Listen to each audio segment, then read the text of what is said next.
Welcome back to Nick's Bricks. I'm Nick, and today we're reviewing set number 4770, Blizzard Blaster from Alpha Team Mission Deep Freeze.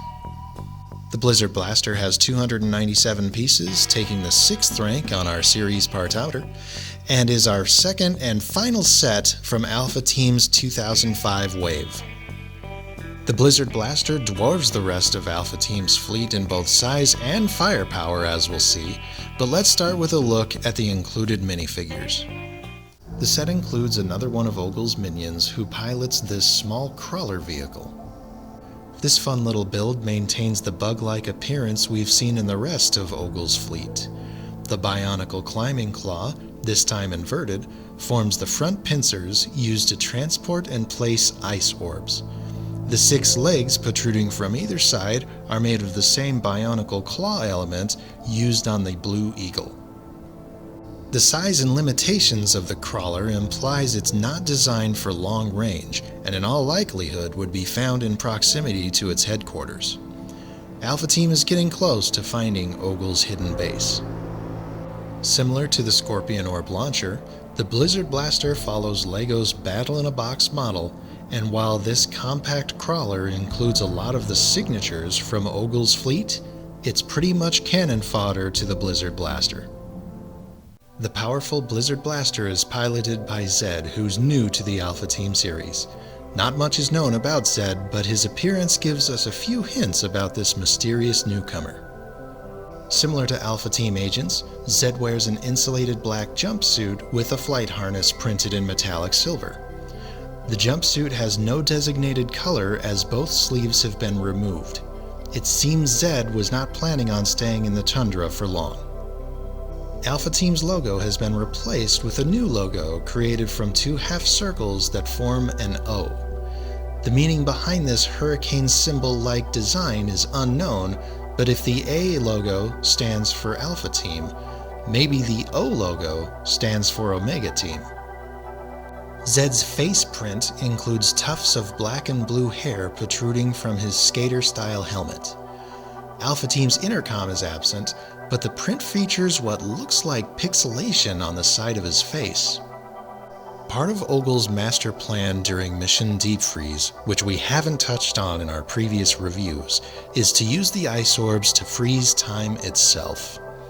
Ogle does accomplish this goal at one point in the LEGO lore, and Zed and the Blizzard Blaster are brought in to stop Ogle's temporal meddling. The pixelation may be a side effect of the technology Zed uses to overcome Ogle's time anomaly.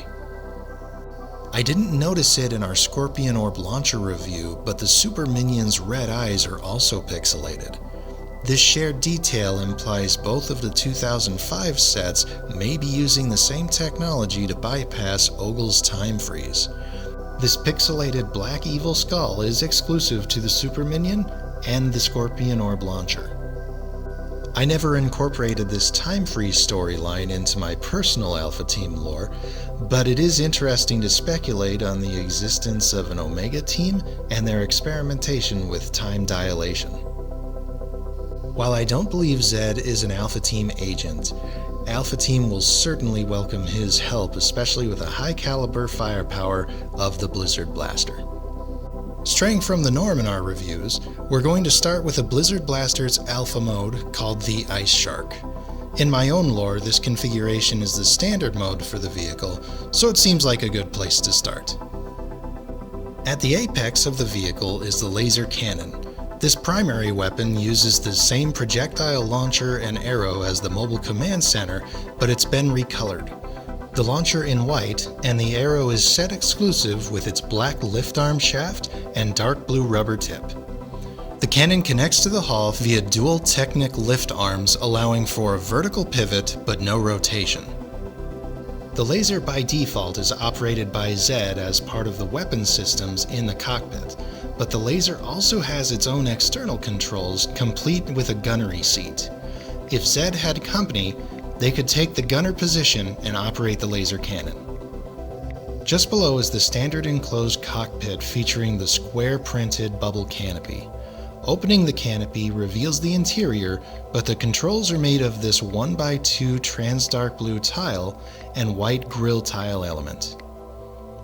I was a bit surprised we didn't get the 2x2 printed tile we've seen on other Alpha Team vehicles, but its absence doesn't take much away from the build, and maybe is another hint that Zed is part of an external team.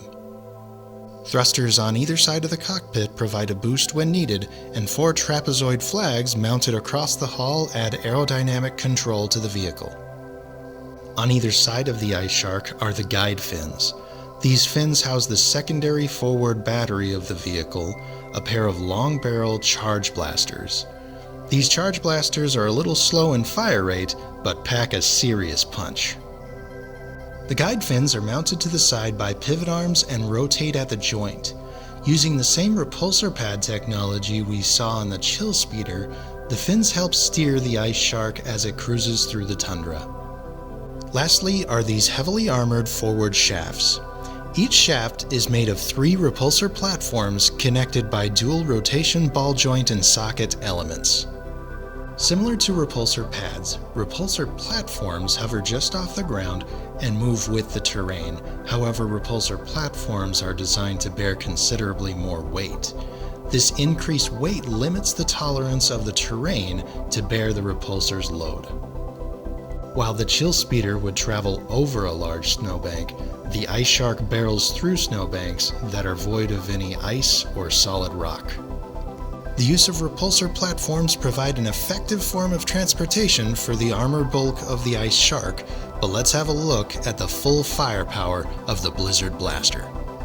When activated, the rotation ball joints and sockets at the front and middle of the forward shafts pivot upward to form the legs of the walker. As the hull rises, the cockpit and guide fins rotate upwards to their level position. And finally, an additional pair of long-barrel charge blasters drop from below the cockpit. Behold the awesome power of the Blizzard Blaster. I always imagined the Ice Shark charging into battle at full speed, then activating its transformation, causing the vehicle to suddenly slow.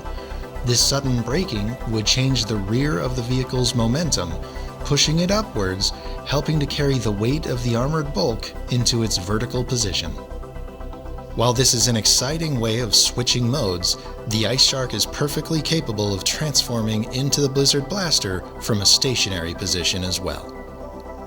The 2 additional long-barrel charge blasters fire in tandem with one another, the second slightly after the first.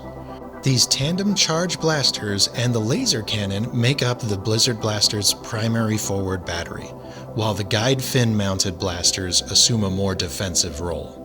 While Zed targets primary objectives, the side charge blasters pivot and rotate to target secondary objectives or incoming attack vehicles. Some of the details in the legs of this Super Walker are these 4 1x8 bar and brick elements representing hydraulic cylinders. This greeveling gives the impression of the amount of weight the legs bear. These hydraulic cylinders are made from the same pieces as the long-barrel charge blasters. As with all Alpha Team vehicles, the combination of the Blizzard Blaster's 2 modes provides the best means of transportation and attack. And so, Alpha Team has its answer to Ogle's Scorpion Orb launcher, and thanks to the sighting of the compact crawler, they have an approximate location of Ogle's hidden base. Our next and final review of the Alpha Team Mission Deep Freeze sub-theme is Ogle's Mountain Fortress. The set features Alpha Team's antagonist himself, Ogle, and will give us a good look at his activities here in the tundra. Until next time, this has been Nick with Nick's Bricks. Thank you for watching, and remember, build, disassemble, repeat.